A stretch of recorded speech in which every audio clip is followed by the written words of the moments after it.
My name is David Swanson, and I'm here as one member of an enormous coalition called Impeach 07, with a website at impeach07.org. And this is a movement to put impeachment on the table and to make it happen. And we are here as a coalition today with individuals representing military families, Gold Star families, veterans, mayors of major cities and small towns, city council members, state legislators. We have authors with us, we have legal experts, we have actors and artists and journalists. We have leaders of the peace movement, we have religious leaders, and this reflects the broad spectrum of Americans that want impeachment, which, according to the few polls that have been done, is a majority of this country.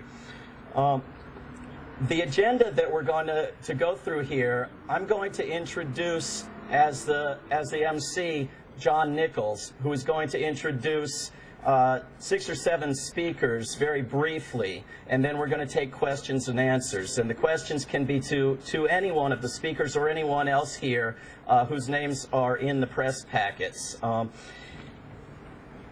We're also going to be joined momentarily by Congressman Dennis Kucinich.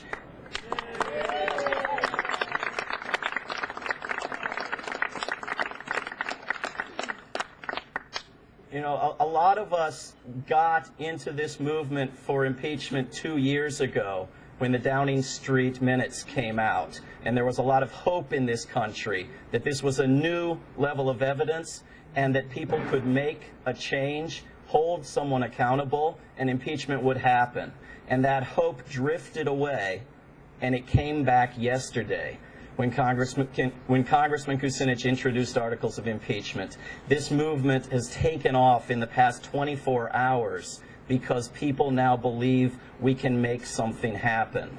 And the articles introduced against Vice President Cheney reflect the demands of the peace movement and of the movement for accountability, for restoring limitations on the office of the Vice President in the future, whoever might hold that office.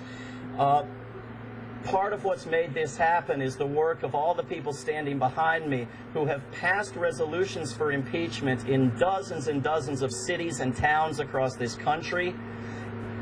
In at least one state legislature, the Senate of Vermont on Friday, and the House is about to vote at 1 o'clock.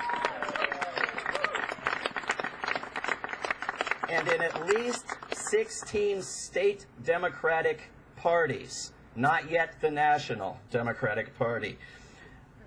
One of the experts on what's happening here and what's happened with impeachment through the history of our republic is John Nichols, who is a leading journalist and blogger and author, and the author of the book, The Genius of Impeachment. And there's nobody better to set the context for this movement than John Nichols.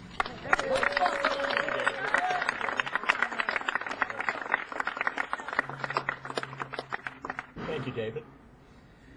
Courage, patriots. The Republic is in danger. The Constitution itself is under assault. Democracy has been undermined. But we are the descendants of patriots who overthrew a king named George. And I stand before you today to say my name is John Nichols, and I want to impeach the President and the Vice President of the United States.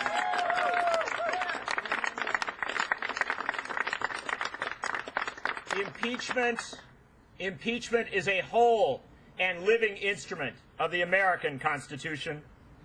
That Constitution contains no reference to God, no reference to corporations or business arrangements, to political parties, primaries, caucuses, or conventions, not even to election dates. The founders believed that we could choose who to worship, that we could organize our businesses, that we could even pick our leaders. But they wanted us to know that when those leaders erred against the Constitution, we could remove them. That is why they included 6 separate references to impeachment in the Constitution of these United States. George Mason, the essential author of the Bill of Rights, said no point is of more importance than that the right of impeachment should be continued. James Madison, the father of the Constitution, said, "It may, perhaps, on some occasion, be found necessary to impeach the President himself or members of his administration." This is the occasion of Madison's imagining. A presidential administration that wages war without declaration or justification is in conflict with the Constitution. An administration that spies without warrant or proper authority is in conflict with the Constitution. An administration that condones and encourages torture and extraordinary rendition is in conflict with the Constitution. An administration that uses its Department of Justice to conduct political investigations and prosecutions is in conflict with the Constitution and the Republic for which it stands. We gather today as American patriots who cherish our Constitution to celebrate the pro-impeachment activism that has swept the nation, most recently in the form of resolutions passed in Vermont and in communities across this country. We gather to thank Congressman Dennis Kucinich for filing articles of impeachment against the Vice President of the United States. And we gather to tell our Congress to have the courage of Dennis Kucinich and to put impeachment where it belongs, on the table and at the forefront of the American agenda. Ladies and gentlemen, please welcome the heir to the courage and the tradition of Thomas Jefferson, James Madison, and all patriots who have stood for the Republic above all. Please welcome Dennis Kucinich.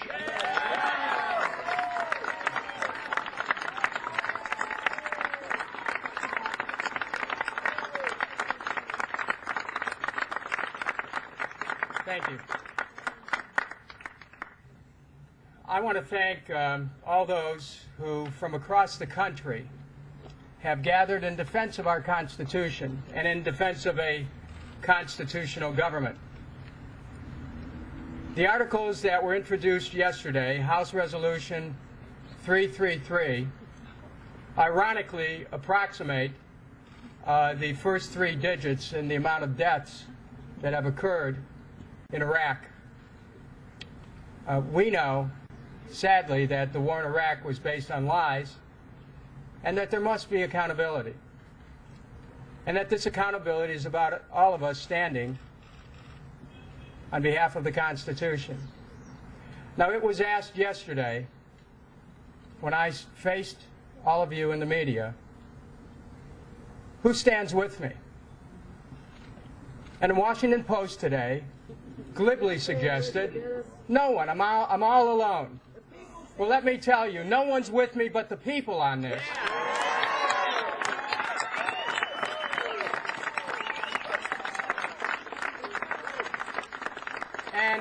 And I want to say that while the subject of this particular gathering from people all across the country is a little bit more expansive than the topic that I brought before the Congress yesterday, that all across this country, people will be heard from, and representatives to Congress will hear from their constituents, and I believe that representatives to Congress will have to respond accordingly.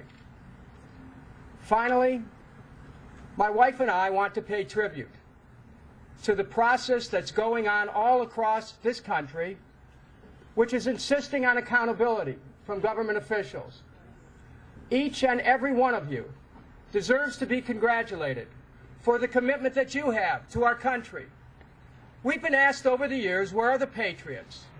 And for some reason, patriotism has been confused with war. But we have no confusion here. Patriotism is standing for truth. Patriotism is standing for the Constitution. Patriotism is standing for justice. Patriotism is standing for a new America. Thank you very much.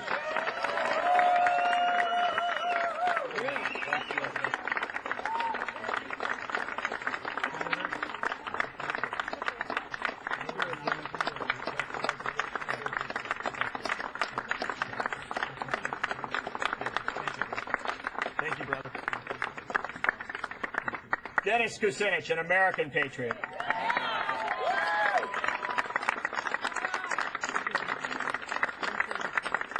And across America on April 28th, people will be able to see how many Americans stand with Dennis Kucinich and with the movement for impeachment. Go to a28.org. and you will see just how many events and things are happening across this country. There are literally hundreds of people across the U.S. organizing different events. Also, I'm told to tell you that Dennis Kucinich's resolution is House Res 333. Pay attention to it, especially to those who will, in coming days, sign on as co-sponsors. Now, it's my honor to introduce one of the organizers of this event, one of the most active campaigners for presidential accountability and impeachment in this country, the director of the World Can't Wait Coalition, Deborah Sweet.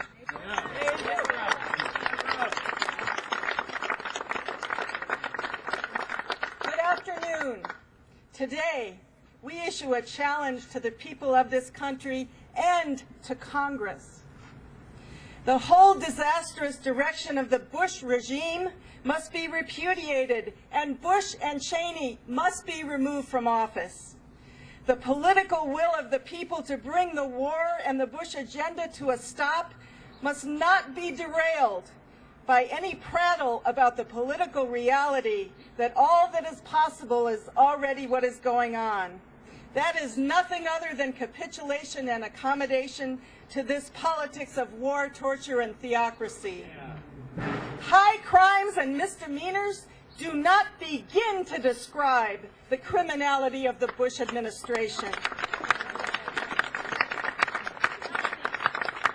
George Bush is now more isolated than Richard Nixon was before Watergate. Now is the time for millions of people to demand the impeachment of George Bush and Dick Cheney. Because if we do not impeach them, if they are not removed from office, everything their administration has done, the doctrine of preemptive war, the torture, the assault on the separation of church and state, the undermining of the rule of law, all of this will be legitimized. And it will continue no matter who replaces George Bush as president. The party with the majority, the Democratic Party, tells us we must accept all of this. There will be no accounting through impeachment. And we need not just a replacement in 2 years, but a repudiation of this direction from the people. If we condition ourselves to accepting what is morally unacceptable as realistic, rather than taking the responsibility to oppose the crimes being committed in our name, we are no better than the people of Nazi Germany who said, "What can we do?" We will have failed the test of history that's been put before people in similar circumstances. Creating a political situation where George Bush is removed from office and his program is repudiated is something that only the people can do. And it's starting. 10 states have active efforts working for impeachment, bringing it into Congress. On Saturday, April 28th, as we spell out impeach across the country with our bodies in skywriting, with signs held on freeways from Central Park to Grant Park to the Democratic Convention in California, and to a huge rock concert in the desert of California, people will be sending out the message, simply impeach. To those who say it's premature to raise this demand for impeachment now, we ask, how tolerable is the situation in Iraq to you? To allow it to continue for 2 more years? If now is not the time, when is it? If we do not demand the impeachment an act to bring the Bush regime and its program to a halt, who will? We will.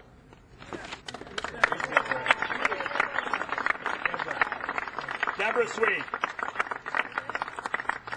Now, Dennis Kucinich is not the first legislator to bring articles of impeachment or to propose impeachment. Across this country, dozens of state legislators have moved at the local and state level to try and get this issue on the national agenda. And one of the heroes of that effort is a state senator from Washington State. He is joined here today by the terrific organizer Linda Boyd from Washington for impeachment. But please welcome Eric Omig.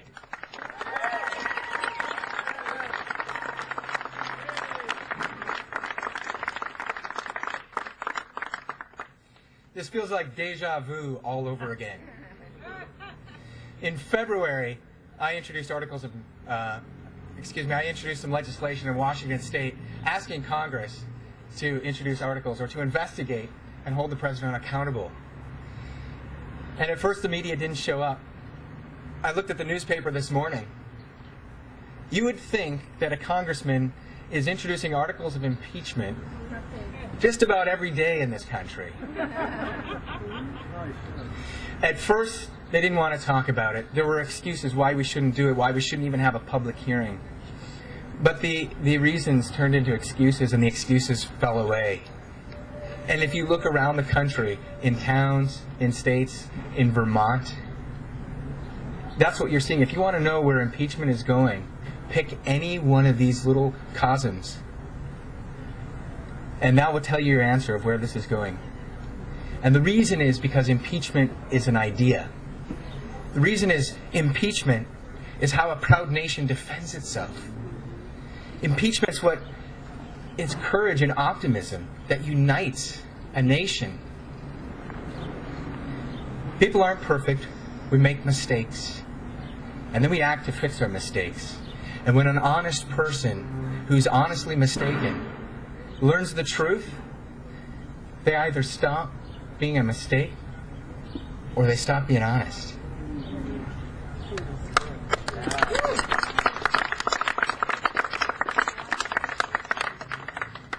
It might not be easy and it's not pleasant, but it's certainly not an option of luxury. It's a duty for people who have learned the truth. It's on the lips of millions of Americans. It's the manifestation of courage. It's steeled by moral clarity. And it's focused into a call for justice. Impeachment is what a proud nation does when it's united to protect its honor.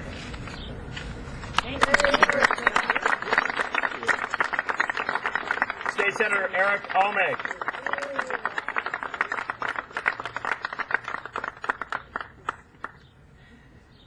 It's not just legislators who have spoken up on this issue. Artists, writers, actors across this country have been some of the first and most active people in speaking up. And some of our greatest journalists have spoken up for impeachment. We are honored today to have in our company Pulitzer Prize-winning journalist and best-selling author Chris Hedges.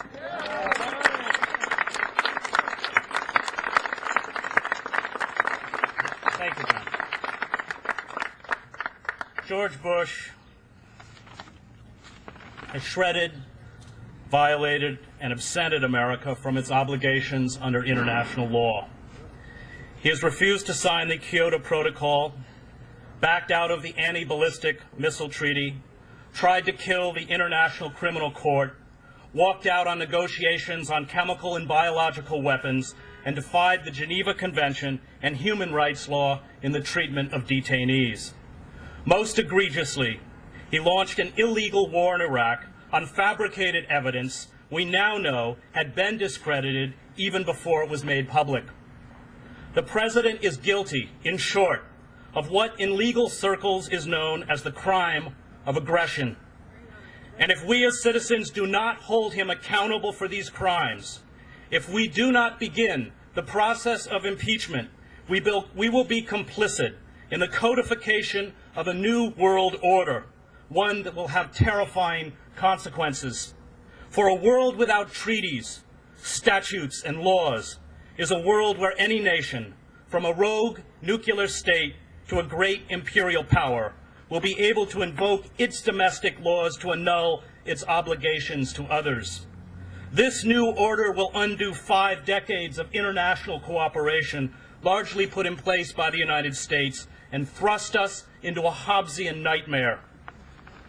We must not allow international laws and treaties, ones that set minimum standards of behavior and provide a framework for competing social, political, economic, and religious groups and interests to resolve differences, to be discarded. The exercise of power without law is tyranny, and the consequences of George Bush's violation of the law, his creation of legal black holes that can swallow us, along with those outside our gates, run in a direct line from the White House to Abu Ghraib and Guantanamo. That's right. George Bush, we now know from the leaked Downing Street memo, fabricated a legal pretext for war. He decided to charge Saddam Hussein with a material breach of the resolution passed in the wake of the 1991 Gulf War. He had no evidence that Saddam Hussein was in breach of this resolution, and so he and his advisors manufactured reports of weapons of mass destruction and disseminated them to a frightened and manipulated press and population. In short, he lied to us and to the rest of the world. There are tens of thousands, perhaps a few 100,000 people who have been killed and maimed in Iraq because of a war that has no legal justification, a war waged in violation of international law. The grief visited on American and Iraqi families demands that we, as citizens, begin the process to restore the rule of law. The murderous rampages in Iraq demand this. The torture done in our name demands this. The empowerment of states that will act on our lawless example if we do not impeach George Bush and return to a world of standards demands this. Simple human decency demands this.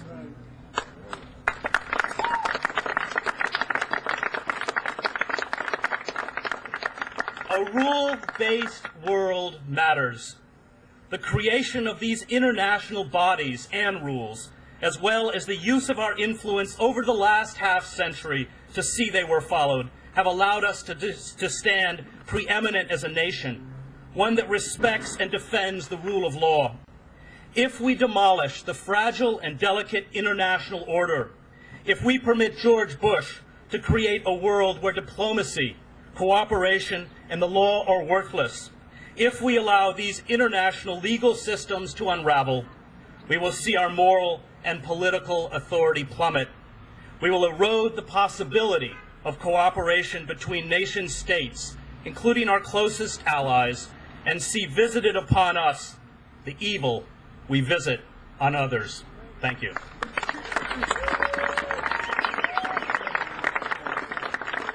Chris Hedges. We have reached an accountability moment when Congress itself begins to hold this president to standards through hearings, through subpoenas, through Dennis Kucinich's impeachment resolution. But 2 years ago, when no one seemed ready to hold the president to account, a woman from California went to a ditch in Texas, and she demanded to speak to the President of the United States about the war that had killed her son. Please welcome Cindy Sheehan.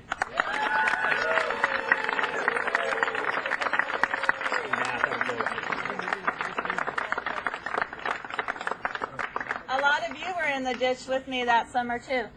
I want to bring up Iraq vets, Gold Star families, and military families to stand here behind me. You're looking at the faces of a lot of people who have been harmed by George Bush and Dick Cheney's lies. Dennis Kucinich introducing articles of impeachment against Dick Cheney is just a start. Dick Cheney and George Bush both need to go. And everybody Everybody who lied to the American public, everybody in their administration, need to go with them. Yes, indeed. And my name is Cindy Sheehan, and I want Congress to impeach George Bush and Dick Cheney. I want them to do the job that we elected them for. We didn't elect them, contrary to what George Bush says, to keep this war going. We elected them to bring the troops home and to hold them accountable for what they have done to our families. You're looking at the picture of Alex Arredondo, my son Casey, part of this 3,333 needlessly and senselessly killed people because of George Bush and Dick Cheney's war for profit, war of aggression against a country that had nothing to do with 9/11 and was no threat to America. Now they're proposing a surge and they're sending more troops. Last week, it wasn't even a week ago, I wore numbers that said 3,312. Now it's 3,333. 500 Iraqi people were either killed or found dead in Baghdad last week. No matter what they say, they lie. The surge is not working. And the only solution to end this war is to impeach them, impeach the liars, impeach the murderers, and get our troops home. Not only do we have families up here who have paid the ultimate price for their stupidity and lies, but we have soldiers here who will never get over their physical and mental wounds from Iraq. We have soldiers standing behind me who are still suffering from Vietnam, and they want to create more damaged veterans that they can't take care of right now. They're cutting VA benefits. We have family members back here who have lost their marriages because of this war. And we can't afford to wait one more minute to hold these people accountable and bring our troops home. Families in two countries are suffering terribly because of their crimes. And we're here to say we want them to be held accountable. I want justice for my son's death. I want justice for Alex's death. I want justice for the destruction of the world. And we're not going to rest until we get that justice. Thank you.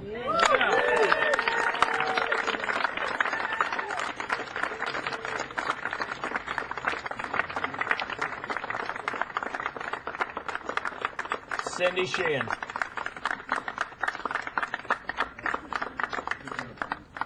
Every day in Iraq, every 10 minutes an Iraqi is killed. Every 10 hours an American is killed. Every 10 days, $2 billion is taken from the U.S. Treasury and placed into that war. And yet there are still those in that building who tell us that we don't have time to talk about impeachment. The reality is 10 minutes, 10 hours, 10 days, death and destruction. We have the time, we have the duty. And we have the duty to be as courageous as those who exposed the high crimes and misdemeanors of the Vietnam War, as courageous as Pentagon Papers hero Daniel Ellsberg.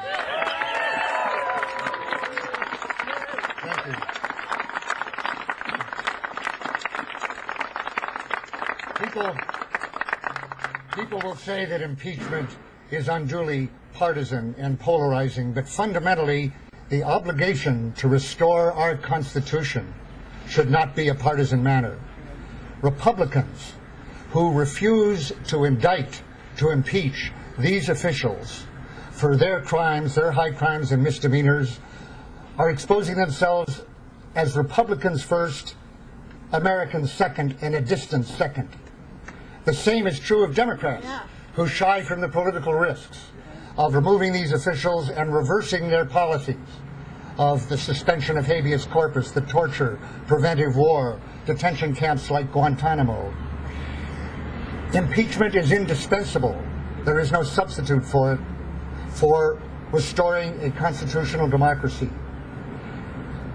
The impeachment clause was actually written into the Constitution with officials like Bush and Cheney in mind. It is there precisely to protect us from a president who would be king and officials who aspire to be powers behind the throne. It is really our duty as Americans to undertake this process, to fail to impeach these crimes of these officials, to fail to identify them as impeachable crimes, as high crimes and misdemeanors, is to be fully complicit in their assault on the Constitution and democracy. And that applies to every citizen, not only to members of Congress. Thank you. Daniel Ellsberg. We have a lot of remarkable people with us today, and we unfortunately won't be able to recognize every one of them. Members of the media, you have all of their names in the press packet, and they will all be available for questions in a couple of minutes. I do want to note that the people dressed in pink today are from the group Code Pink. Medea Benjamin and others who've been pushing this issue for a long time, and I do believe they have their subpoenas in hand.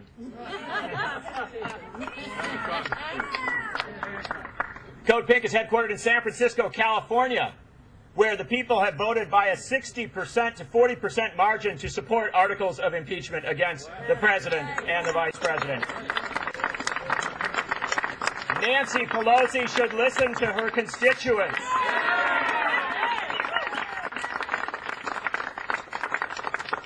We have mayors and city council members from across the country, including the mayor of Nyack, New York, John Shields, which recently passed a resolution urging their representatives in Congress to vote for impeachment.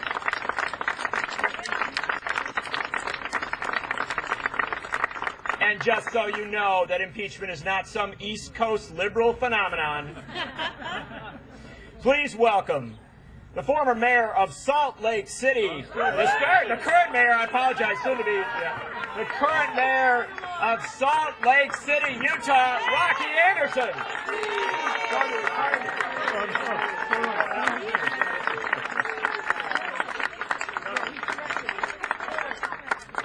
Impeachment is compelled out of care and concern for our country.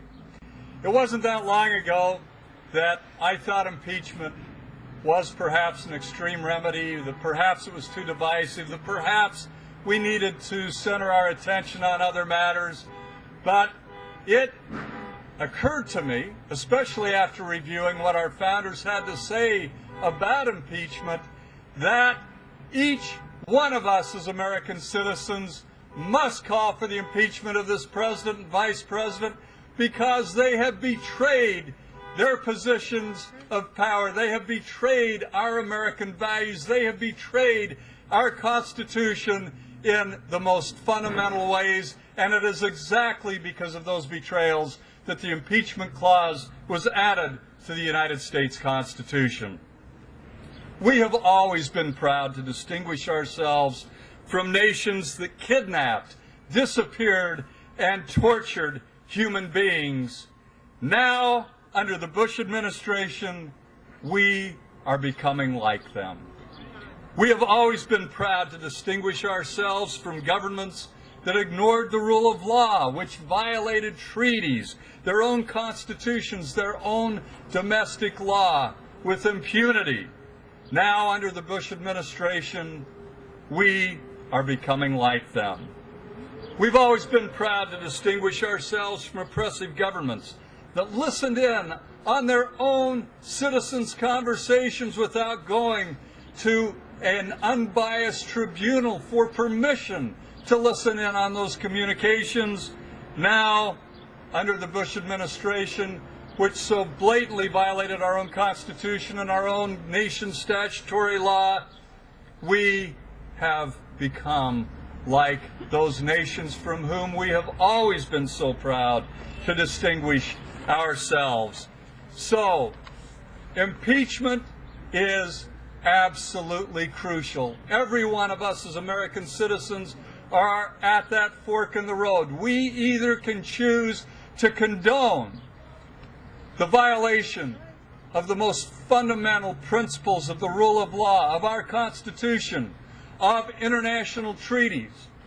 We can either condone the engagement in a war of aggression that we all came together after World War II and agreed would be outlawed forever. We can condone the most invasive invasions of our rights of privacy in violation of our Constitution and statutory law. We can condone the kidnapping, the disappearing, the torturing, and even killing of other human beings without ever bringing charges against them, without ever allowing them legal counsel, without ever bringing them to trial. Or, as we're saying here today, we can choose impeachment. We can choose to hold this president, vice president accountable. That is the American way.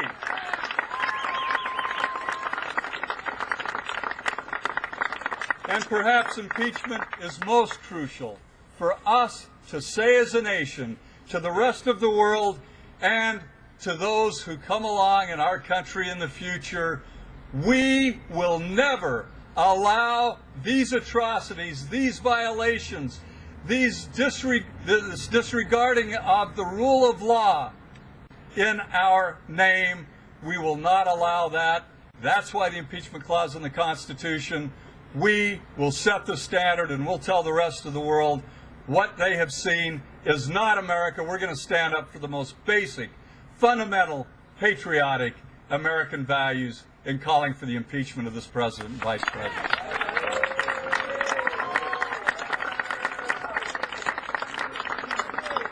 Rocky Anderson, the current mayor of Salt Lake City. I am sorry, Rocky, I was hurrying you along to your next job. You are a lawyer, and we are going to have an opening soon for Attorney General of the United States. Attorney General Rocky Anderson, I like that. Ladies and gentlemen of the media, you've heard from a broad cross-section of the American movement for impeachment. We welcome your questions. Please direct your questions to individual folks who've spoken today, if you have them. Yes. Now it's small town. In a small town, how do you work out that proposal? Actually, it came from my residents. Two residents came before me and wanted to come before the board, and I welcomed them. And the board heard from them, and we unanimously approved a resolution for investigation leading to impeachment. And just a quick thing, people said, why now and all this sort of thing. I used to be a school teacher, and had somebody bullied somebody and beat them up 2 months before graduation, we would have still expelled them. And these two need to be expelled.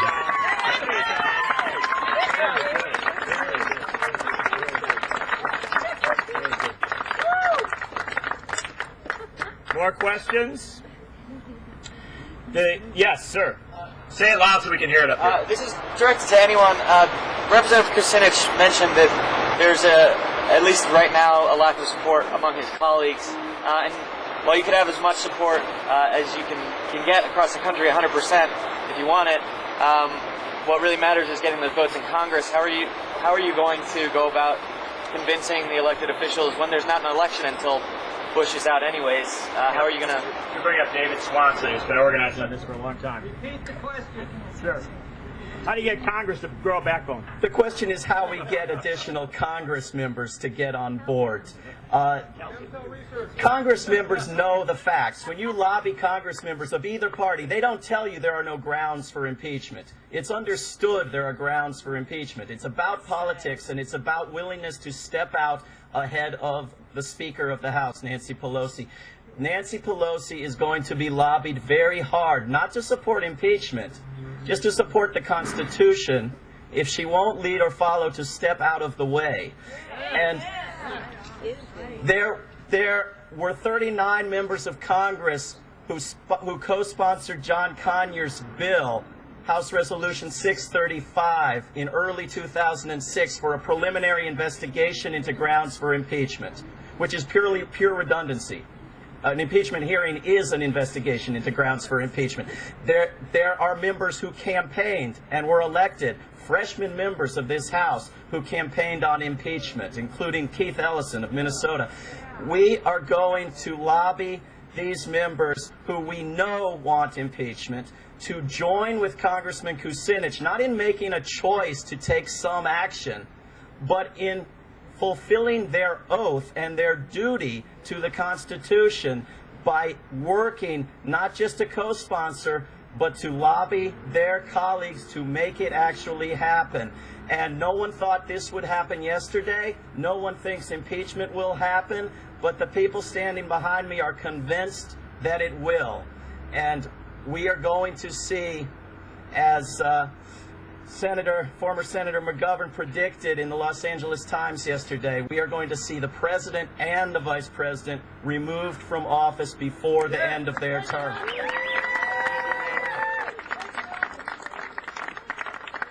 Let me remind reporters as well that in 1973, the Speaker of the House at that time, Carl Albert, said that impeachment of Richard Nixon was off the table. Speakers of the House are always the last to know. And let me assure you that the people are always the first to know. Let us close today with just a brief comment from Linda Boyd, who refers to herself as a housewife for impeachment. Linda, I should tell you, Linda is the organizer of one of the best grassroots impeachment efforts in this country. You take a look at her and you understand why impeachment will happen. I have a message from Washington for impeachment, and that is that today is the people's day. And if you go to any state in this country, you'll find people like myself who are creating the future. And that's what this day is about. Americans have the traditions and ideals of creating a future for their children and the generations to come. I want my son to grow up proud to be an American, to have full rights under the law, to never be asked to die or to kill in a foreign war of aggression. For these reasons, people of all stripes across the political landscape want impeachment. They want a country of rule of law. They believe that it's worth going for the full measure. We will not accept the half measure of democracy, the mere visual of democracy. We want the whole enchilada. Linda Boyd from Washington for impeachment. All of the people here will be available for your questions and interviews afterwards. We thank you for coming out. We thank the media for being here today. It has been too long that this issue has been off the media's table. It is good to see that it is being put on. Thank you very much. And a 2, and a 3. We're gonna impeach George. That's what we're gonna do. We're gonna impeach George. That's what we're gonna do. We're gonna impeach George. That's what we're gonna do. And impeach Dick Cheney too. 'Cause impeachment's on the table all over this land. Impeachment's on the table all over this land. Impeachment's on the table all over this land. We got impeachment in our hands.